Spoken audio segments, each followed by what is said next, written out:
এখন যেটা আপনি দেখছেন সেটা ছিল না, যে অনেক অনেক অনেক জঘন্য ছিল।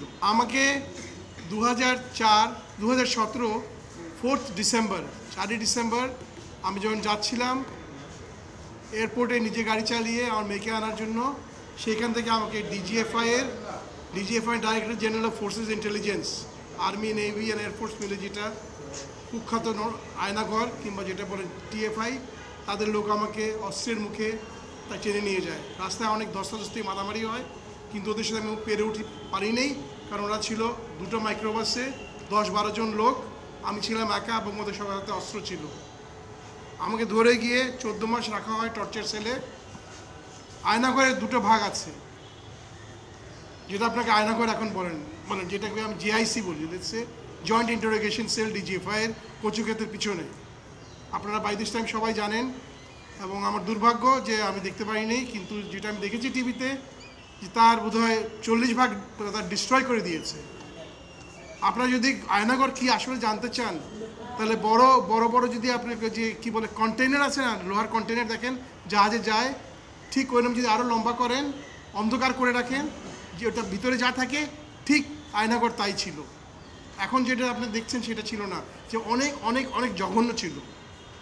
এবং তারা সেখানে আমাকে 5 মাস রাখি হলো রিমান্ড সেল, যেখানে গ্রেড 2 টর্চার 24 ঘন্টা একজনের বন্দির উপর চালানো হতো। এখানে 10টা সেল ছিল, এবং অসহায় ব্যক্তিদেরকে কান্না যে কী টর্চার করা হতো আমি অকল্পনীয়। আমার সবচেয়ে খারাপ লাগে, সবচেয়ে অবাক লাগে যে আমি সেনাবাহিনীতে যখন ছিলাম ক্যাপ্টেন হিসেবে চাকরি, আমি অবসর করি, মানে আমাদের শহীদ প্রেসিডেন্ট জিয়াউর রহমান ওনাকে সেনেট করার পর আমি চাকরি ছেড়ে দিই।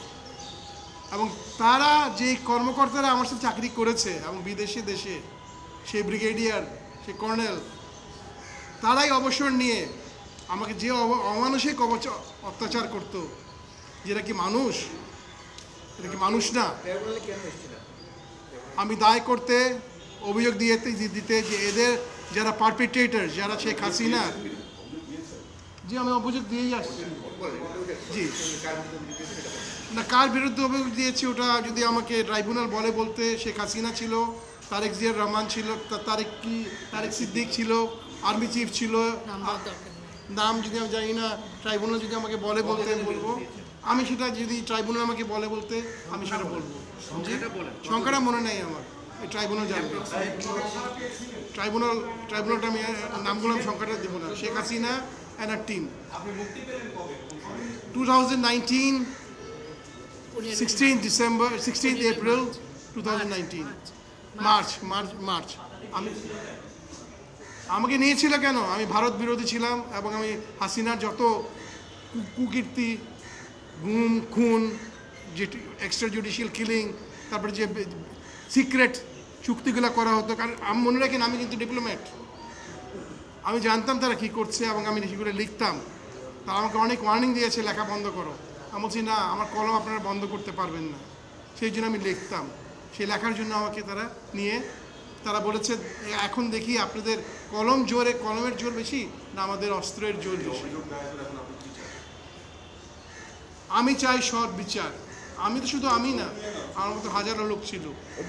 সেই ক্যাম্পের ভিতরে 20টা ছিল নর্মাল রুম, 10টা ছিল রিমান্ড, 10টা ছিল নর্মাল পুরনো পাকিস্তান আমার সেল, আর 2টা ছিল ভিআইপি সেল। ওখানে